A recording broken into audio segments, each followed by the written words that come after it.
It is time for entertainment news, and I'm getting to do this with the trio, the clan, the three people I love so much on this show, in the persons of Edgar, Rume, and Winfrey. Hi, guys. Have a name now. What's our name again? What a name? Real.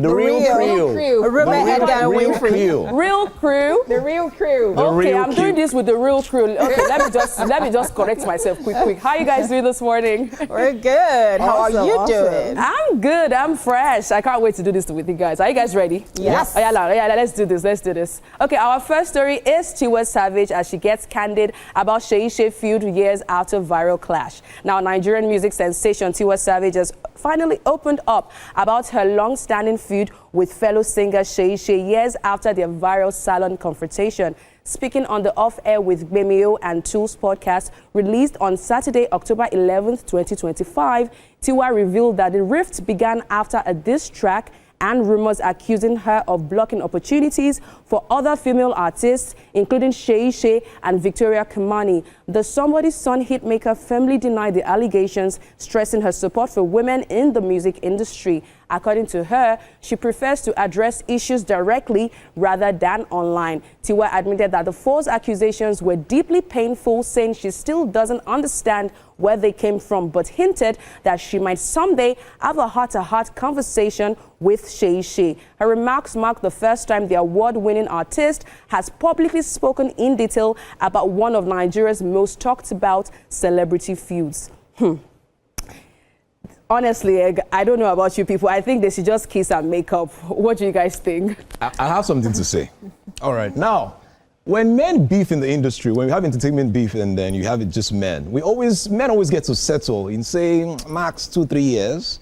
But this beef has actually started for a very long time. I'll give you guys some interesting dates. Okay. 2021, June. That was when we had the salon issue where they were fighting. Open it! You know, Open it! If you ever see me, don't say hi. Don't talk to me, don't say hi. Yes. But do you know that this beef actually started way before 2021? Okay. This beef started in 2015. I remember. I won't mention the name of the brand. There was a particular brand that brought both Seyi Shay and Tiwa Savage. Yeah. And when they asked Tiwa Savage, what do you think about, you know, this other lady being on the brand, doing an interview, the remark she gave was not. You understand? She doesn't know who Seyi Shay is now. That was what she said, Edgar. She said she doesn't know who Seyi Shay is. She played a Mariah Carey. Now let me now shock you. Then Kiss Daniel now released a FU challenge. That was the name of the challenge that time. Yes, I remember that as well. Yeah, was doing that challenge. Edgar, off your mic. Seyi Shay to drop her verse. You know what Seyi Shay said? She said, "Me, I am not savage. I pay my bills." That was spicy, you know what, though. I'm guys, not gonna lie. Before we get, let's just check out that video quickly. We have that video. Let's check it out. We'll be right back. Let's check it out. So it's not as if I'm lying. I'm not lying now. I have the gist. You or embarrass you or me because we're grown. But don't think you guys can do what you did. Don't think you can do what you I'm not going to listen to this. You got your facts wrong, so that's up to you. Listen, don't come to me and think you can say hi with the dirty and disgusting spirit that you have.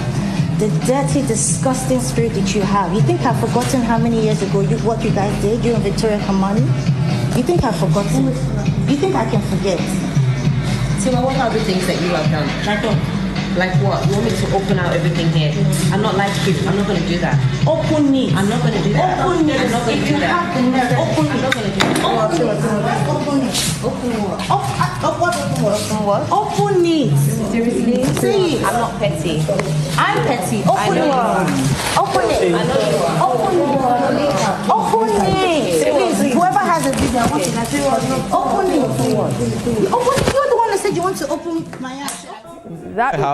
You have went a on phone. for You have a so camera long. phone. You don't know how to use your camera phone. The cameraman did not do the The job. guy had just One job. one freaking job. The saddest part is that if you guys will watch the video to the end, all these accents we were using in the beginning. It was battle of the accents. They It was now battle. went back to Yoruba at some point. Yeah. Okay, so what do you guys think? Rume, I would like to hear from you before I go to my beloved Winfrey. So the truth is, you know, even from reactions that we've seen, most of them were like, both of them, to be honest, they didn't know that it was this deep. And for me, right, I think I'm always a girl's girl. Wait, hold on, relax. Relax now. I'm always a girl's girl. And I believe that, you know, even as a babe, if I see something that is not right or I feel some type of way, I will speak to you about it. Instead of going to an industry beef that everyone, you know, has an opinion about what we have or our relationship, even if we do not have a relationship. But I don't think, you know, this beef should run this long. They should have probably spoken about it, squashed it. And right now, as, you know, Tools is saying on their podcast, you know, just come and talk about it. And the truth is, for me, I like money. Let me be honest. I think Tiwa Savage and Seyi Shay can cash out on this because they can go on tour together. They can make a whole lot of money, do merchandise. Hopefully, so why not? The only reason why Tiwa Savage is talking about it right now is because she recently just released an album, and this is one personal time to get her name,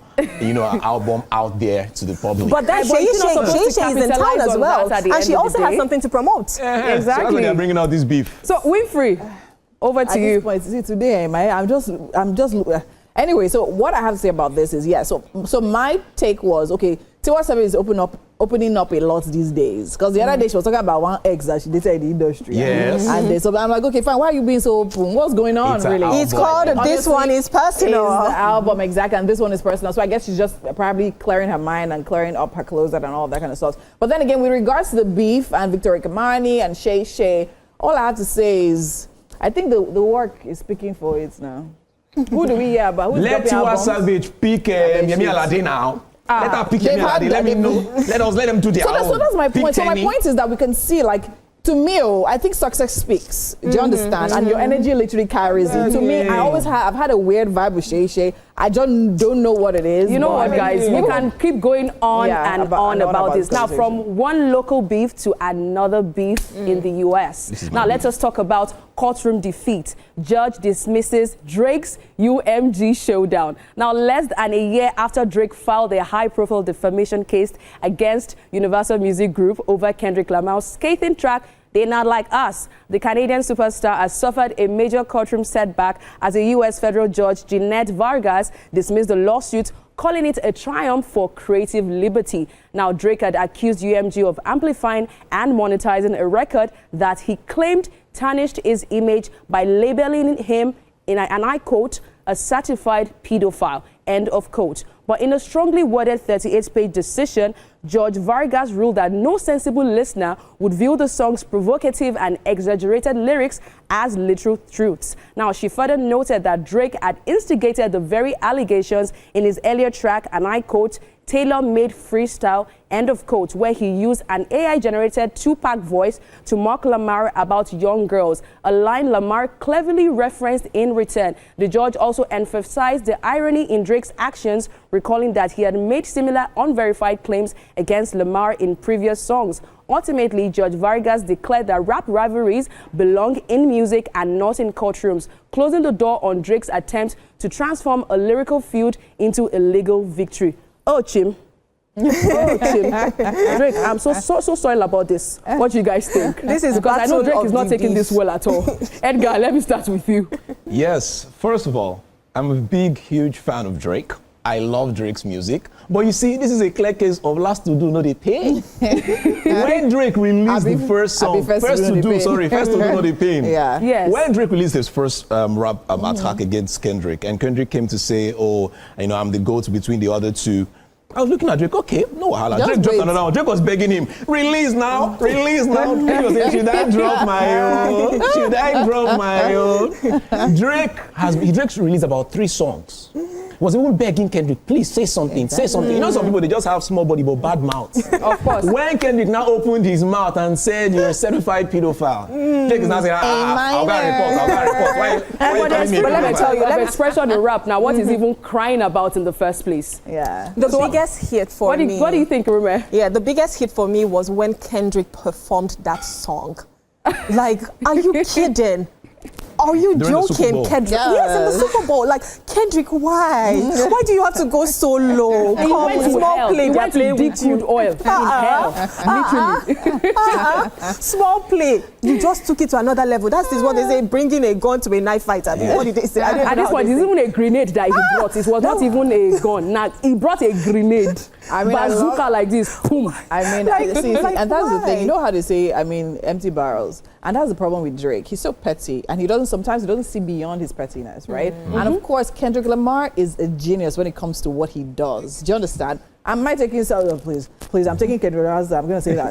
I don't even care. Because, I mean, come on. You can't just be going up and down. Yeah, Drake disses people on steady, and he feels like he can do it. Do you understand? Yes, he's done that to Big Mail, exactly. Kanye, as the rest. And now you leave, next thing, you're not dropping tracks again, you're entering courts to do what? Please, hello. I love the fact that they, I love the fact that the judge for what I'm telling you. Should I shock you? Drake did not is- only just, he's not only trying to sue the brand, the music label, he's also suing YouTubers. Yeah. He's suing YouTubers. That is ridiculous. And I want to add this last thing. No, this thing really. I want to add this last thing, Absolutely. Zainab. I want to add this last thing. The truth is, when you look at rap in itself, in its entirety, rap is about beefing. That is the major thing. So you cannot come to the courtroom and say, oh, you shouldn't say something like, no. But that is what rap is about. If you talk to me, I would go and pen it down, and I will call you out. It's as simple as that. And I will go to hell. I think it's just dig worse for now crude oil. because now he has just made it seem as if, okay, fine, as if he can't respond to that. Because It was a huge loss.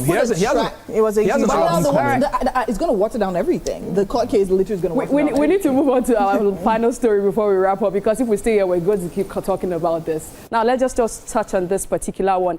End of an era. MTV pulls the plug on its iconic music channels after 40 years. Fans of MTV, the world's first 24-hour music network, have been left disappointed after Paramount Global announced it will permanently shut down 5 major MTV music channels. Now, we have MTV Music, MTV 80s, MTV 90s, Club MTV, and MTV Live by December 31st, 2025. The move, aimed at cutting costs by $500 million, approximately £376 million, will begin in the UK and Ireland before extending to other regions, including Europe, Australia, and Brazil. The main MTV HD channel will remain on air, focusing on reality shows like Naked Dating UK and Jersey Shore. Early in 2025, Paramount also shut down its television studios, leading to job losses and the cancellation of MTV UK shows, out of UK, shifting its focus to reality programming now. Though TV ratings have declined, with MTV Music drawing 1.3 million viewers in July, the brand will continue its digital presence through social media and Paramount's streaming service. The only thing I just have to say first is, it's been a long day without you, my friend. But the good thing is that they are evolving digitally. Now, let me just hear from you guys before we wrap up. So quickly, yes, most of those channels really do not even affect us in this country because we don't get to see most of them. The best we have is MTV Base, and I think the story is MTV Base is still staying in Africa and giving us good music and good reality shows. So yes, by the way, they also changed that name from MTV because now they don't really do music anymore. It's all reality show. That is true. That is true. For me, I mean, I've always been a fan of MTV. I remember MTV Cribs. They were, I mean, my childhood or growing up, I really Ain't my right? And just saying that, it's an end of an era, it's great because they are evolving. And now that everything is going digitally, that is fantastic. At least we still get to watch some of the things, and why not? Yeah, I was going to say that, yes, of course, I can't literally talk about my childhood without stations like MTV Base, Channel O, and the likes. Yes. So, of course, I mean, they're evolving. It's great. But, of course, something very important that was touched on was the job loss and all of that. I mean, it's sad when you look at it from that angle. But then again, of course, going digitally and evolving, that's obviously going to be a very, very good step nonetheless. So, of course, all the best to the next phase. All the best for them. Yeah. And the fact that we've seen this, and they have a lot of competitions nowadays. You see a lot of streaming service like YouTube, TikTok, who have actually come to give them a run for their money. But we'd like to see what they can also achieve digitally. Thank you so much for doing this with me, the real crew. What did you guys call yourself again? The real crew. Real crew. All right, thank you so much. Yes. Thank you. We've come to the end of entertainment news for now. The show continues. It is still Wake Up Nigeria.